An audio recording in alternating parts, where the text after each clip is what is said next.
জামাই ষষ্ঠী খেতে গিয়ে জামাই নিজেই যখন রান্নার কাজে হাত লাগায়, ব্যাপারটা একটু অবাক লাগছে না শুনতে? হ্যাঁ, ঠিক এরকমটাই হয়েছিল রবিবার দিন যখন আমরা জামাই ষষ্ঠী খাওয়ার জন্য গিয়েছিলাম। আগেই বলেছি শনিবার যেহেতু নিরামিষ থাকে তাই আমরা শনিবার দিন যাইনি, মা বাপি আমাদের রবিবারের জন্য বলেছিল। আর আমরা সকাল সকাল হাজির হয়ে গিয়েছিলাম রবিবার দিন। নমস্কার, আমি সায়ন্তনী। ভিডিওটা আজকের একটু বড় হতে চলেছে, তো চলো প্রথম থেকে শুরু করা যাক।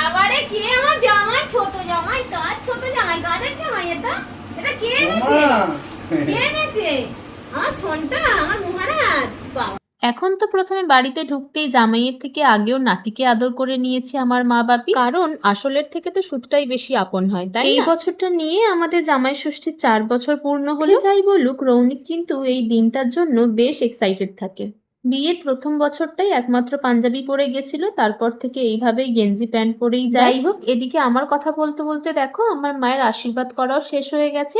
এরপরে তো আরুষ আর ওর বাবা মিলে একটু ফলের দিকে, খাওয়া দাওয়ার দিকে নজর দিল। আমি এদিকে খেয়ে নিচ্ছিলাম লাস্সি।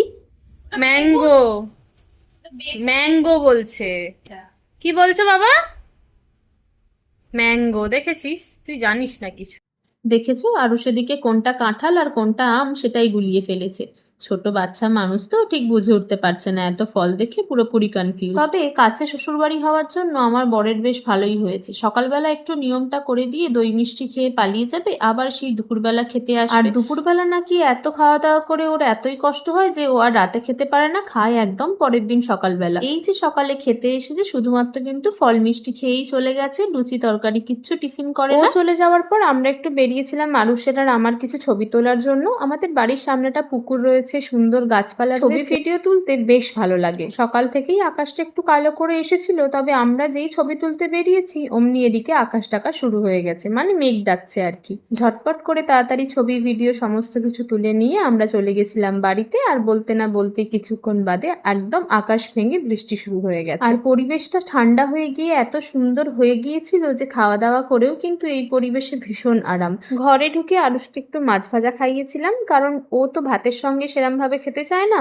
তো আগেই আমি খাইয়ে দিই। আর ও এদিকে খাতা পেন নিয়ে বসে গেছিল একটু আঁকচারা কাটার জন্য। মাছটা খাওয়ার পরে না আরুষ একটু ঘুমিয়ে পড়েছিল। তারপরে যখন ঘুম থেকে ওঠে তখন ওকে একটু ভাত খাওয়ানোর চেষ্টা করছিলাম, কিন্তু ও একদম খেতে চাইছিল না, একটু অল্প করে খেয়ে নিয়েছিল। আমার বরের যেহেতু চিকেন খেতে ভীষণ ভালো লাগে, তাই ও মাকে সকালবেলা ফোন করে বলে যে ওর জন্য একটু চিকেন তন্দুরি বানানোর জন্য। এদিকে চিকেন তন্দুরি আগে কখনো বানানো হয়নি, তাই বোন আর মা মিলে একটু গন্ডগোলই করে ফেলেছিল। তারপর রৌনিক যেতে ওই সুন্দর করে চিকেন তন্দুরিটা বানিয়ে নিয়েছিল নিজের জন্য। আর এই কারণেই আমি শুরুতে বলেছিলাম যে জামাই ষষ্ঠীর দিন জামাইকে রান্নার কাজে হাত লাগাতে হয়েছে। এই দেখো পমফ্রেটটা না আগেই হয়ে গেছিল, কিন্তু মা যেহেতু একটা তেল দিয়ে ফেলেছিল তাই জন্য পমফ্রেটের অবস্থাটা একটু খারাপ হয়ে গিয়েছিল। সমস্ত কিছু রেডি হয়ে যেতে মা ওকে সুন্দর করে সাজিয়ে এখানে খেতে দিয়ে দিয়েছিল। তারপর ও খেয়ে নেয় আর আমি খাওয়ার ভিডিও আর করি। মেনুতে ছিল ভাত, লাল শাক ভাজা, কাঁকরোল ভাজা, পটল ভাজা, আলু ভাজা, বেগুন ভাজা, আর সঙ্গে ছিল পমফ্রেট তন্দুরি, চিকেন তন্দুরি, মুগের ডাল সবজি দিয়ে, আর ছিল হচ্ছে মাটন কষা, চিংড়ি মালাইকারি, চাটনি, পাঁপড়, দই। খাওয়া দাওয়া শেষ করে দুজনে মিলে এখানে মাস্তি করছিল। আমার ছেলে তো ঘুম থেকে উঠেই গিয়েছিল। আর তারপরে আমি ওকে এনে দিলাম এক গ্লাস কোল্ড ড্রিঙ্কস, কারণ এত কিছু খাওয়ার পর যদি একটু কোল্ড ড্রিঙ্কস না খাওয়া হয় তাহলে কি হয় বলো? ছেলেও কোল্ড ড্রিঙ্কস খাবে বলে খাবে খাবে করে চাইছে। এরপর তো রৌনিক বাড়ি চলে যায় আর আমরা সন্ধ্যাবেলা 6টার সময় ঘুম থেকে উঠে খাচ্ছিলাম আইসক্রিম আর দই। দইটা মা বাড়িতেই পেতেছিল, ভীষণই সুন্দর খেতে হয়েছিল।